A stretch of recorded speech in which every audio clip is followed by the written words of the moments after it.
Hello बच्चों, मैं Mrs Dean Lalbagh girls inter college से और मैं यहाँ अपने क्लास 8 के छोटे प्यारे बच्चों का स्वागत करती हूँ अपने लालबाग गर्ल्स इंटर कॉलेज के यूट्यूब चैनल पर। और मैं यहाँ पर आज चैप्टर 4 विज्ञान विषय में लेकर आई हूँ, जिस चैप्टर का नाम है खनिज एवं धातु। तो बच्चों, आज हम लोग खनिज एवं धातु के बारे में सीखेंगे और पढ़ेंगे भी, और बहुत सी ऐसी बातें बताएंगे जिसे आप सभी बच्चे ध्यान से सुनेंगे। तो बच्चों, यहाँ सबसे पहले हम शुरू करते हैं कि खनिज क्या है।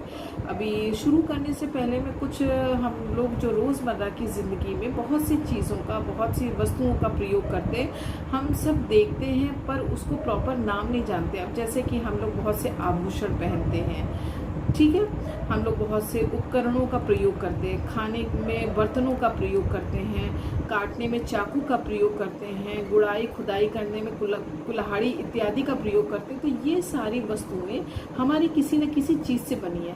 तो वो जनरली क्या है, धातुओं से बनी हुई हैं। बहुत सी धातुएं हमारे प्राकृतिक रूप में मुक्त अवस्था में भी पाई जाती हैं। तो यहाँ पर नोट देने वाली बात है कि अभी हमने शब्द बोला मुक्त अवस्था में पाई जाती है, तो कहने का मतलब है सोना और हमारा क्या है, ये मुक्त अवस्था में पाया जाने वाला धातु है। ठीक है, तो अब खनिज क्या है? ऐसे भौतिक पदार्थ जो खानों से निकाले जाते हैं, यानी कि पृथ्वी के भूपर्पटी से।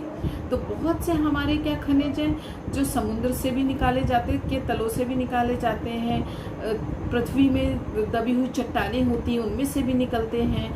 तो इस तरीके से जो चट्टानों के कुछ तो डायरेक्ट निकल गए, जैसे कोयला है, खानों से निकाल दिया, ठीक है, खनिज है। हमारा लोहा है, डायरेक्ट निकल गया, खनिज है। लेकिन बहुत सारे ऐसे होते हैं जैसे चट्टानों के अंदर मिलते हैं, जैसे सोना चांदी इत्यादि हमारी चट्टानों में होती है, शैल होते हैं, उसमें हमारे ये सारी चीज़ें होती हैं। पर हम पूरी की पूरी चट्टान ले आए तो क्या वो हमारा खनिज होगा? नहीं। उसको क्या करा जाता है बेटा, बड़ा ही अच्छे तरीके से मेथड्स होते हैं डिफरेंट टाइप के, उनका शुद्धिकरण किया जाता है और उसके द्वारा बाहर लाते हैं। तब हमारे दुकानों में, शॉप पर या हमारे घरों में वो वस्तुएं आती हैं। तो इस तरीके से जो शुद्धिकरण करके बाहर निकाला जाता है, तो वही खनिज हमारा बेटा अयस्क बन जाता है। तो कहने का मतलब है सभी खनिज अयस्क नहीं होते, बट सारे अयस्क हमारे खनिज होते हैं। तो जैसे चांदी, जिंक, लोहा इत्यादि हमारे क्या है, अयस्क है। ठीक है, और उदाहरण के तौर पे देखा जाए लोहा, कोयला, बॉक्साइट इत्यादि हमारे खनिज है। तो अधिकांश खनिज जो हमारे भूपर्पटी पर या भूतल पर या मतलब है समुद्र के तल के अंदर पाए जाते हैं। तो अभी हम इसके बाद बात करेंगे, खनिज के बाद हम बात करेंगे धातुओं की। अब धातुओं में भी बहुत सी धातुएं, जैसे हम लोग गोल्ड पहनते हैं, डिफरेंट टाइप के आर्टिफिशियल ज्वेलरीज पहनते हैं, लोहे के बने हुए औजारों का प्रयोग करते हैं, तावे। अब इलेक्ट्रिसिटी, हमारा जो बिजली के तार इत्यादि होते हैं, उनमें हम लोग तावे के तारों का भी प्रयोग करते हैं। तो ये सारे के सारे बेटा हमारी होती है धातुएं। तो यहाँ पर हम लोग धातुओं के आज गुण, भौतिक गुण और रासायनिक गुण भी सीखेंगे। तो अभी एक एक करके हम उठाएंगे धातु के बारे में। तो ये जो हमने अभी आपको उदाहरण दिए कि धातुएं क्या हैं, विभिन्न प्रकार के ऑर्नामेंट्स यानी हमारे आभूषण, चाहे लोहा हो, चाहे वो हमारा आर्टिफिशियल हो, चाहे वो सोना हो, चांदी हो, तावा हो, पीतल हो, कुछ भी हो, ये सारी की सारी हमारी धातुएं। कुछ अधातुएं भी होती हैं, तो सबके बारे में हम एक एक करके बताएंगे।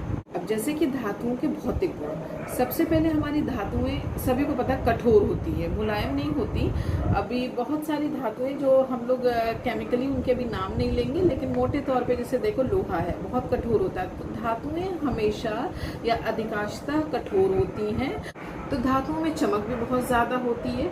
हम लोग देखते हैं कि सजावट की विभिन्न प्रकार की हमारी धातुएं होती हैं, जैसे हमारे कुछ सजावट की धातुएं होती हैं, कुछ आभूषण जो हम लोग पहनते हैं उनमें भी चमक होती है। तो सभी बच्चों को पता है कि धातुओं में चमकता का एक गुण होता है आघात वर्धीयता, यानी कि धातुओं को यदि हम हथौड़े से पीटें तो पीटने के बाद वो चपटे हो जाते हैं।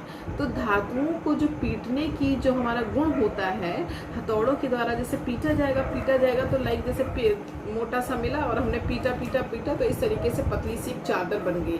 जैसे देखा होगा कि आप लोगों ने दुकानों में कि लोहे या एल्युमिनियम के चादरों को पीट कर विभिन्न प्रकार के हमारे क्या उपकरण बनाए जाते हैं, जैसे बक्से हो गए, अलमीराज हो गए। तो इस तरीके का गुण को हम लोग क्या कहते हैं, आघात वर्धीनता कहते हैं। कहने का मतलब है धातुओं को पीट करके उसको चादर के रूप में परिवर्तित करने के गुण को आघात वर्धीनता कहा जाता है। सोना और चांदी में यह गुण सबसे अधिक बेटा पाया जाता है। और जैसे कि देखा जाए, हम अधातुओं की बातें करें तो उनको यदि हम पीटते हैं तो वो हमारे क्या हो जाते हैं, भंगुर हो जाते हैं। भंगुर मतलब होता है पीटा हमने हथौड़े से या किसी भी चीज से तो टूट करके छोटे छोटे टुकड़ों में परिवर्तित हो गए। तो धातुएं हमारी क्या होती हैं, पीट करके चादर का रूप धारण कर लेती हैं। अधातुएं हमारी पीटने के बाद क्या होती है, छोटे छोटे टुकड़ों में परिवर्तित हो जाती है, जिसे भंगुरता कहा जाता है। धातुओं में हमारा तन्यता का गुण होता है। तन्यता मतलब बोलिए तो यानी कि लाइक तार की तरह खींच के बना देना। तो कुछ धातुएं इतनी मतलब सॉफ्ट होती हैं कि जिनको हम खींचें तो वो खींच करके तार के रूप में बनाई जा सकती है। तो धातुओं के तार के रूप में परिवर्तित करने के गुण को तन्यता कहा जाता है। बहुत से आपने तार सुने भी होंगे, नाम देखे भी होंगे, जैसे कि तावे का तार, एल्युमिनियम का तार, आयरन का तार, ये सारे हमारे तार होते हैं। इन सारे धातुओं में तन्यता का गुण होता है। लोहे के तारों को छोटा छोटा पतला पतला करके जाली के रूप में भी बनाया जाता होगा, बच्चों आप लोगों ने देखा होगा। तो इस तरीके से हमारे धातुओं में कौन कौन से भौतिक गुण हुए, सबसे पहले हो गई कठोरता होती है, चमक होती है, हमारी पीटने के बाद वो चादर का रूप ले लेते हैं, इनमें तन्यता का गुण होता है।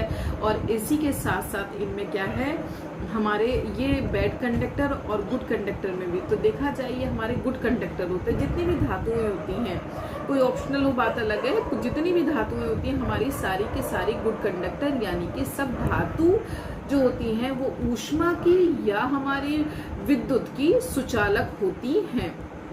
लेकिन धातुएं जो होती हैं वो ऊष्मा की यानी जो हीट होती है या जो इलेक्ट्रिसिटी विद्युत होता है उसकी कुचालक होती हैं। तो एक नेक्स्ट गुण हमें क्या मिल गया, हमारा ये हमारी अच्छी सुचालक होती है, यानी गुड कंडक्टर होती है जितनी भी धातुएं होती हैं। तो जिस तरीके से हमने टोटल कितने गुण देखे धातु के, धातु में कठोरता हुई, चमकता हुई, तन्यता का गुण हुआ, आघात वर्धनीयता का गुण हुआ, चालकता का गुण हो गया।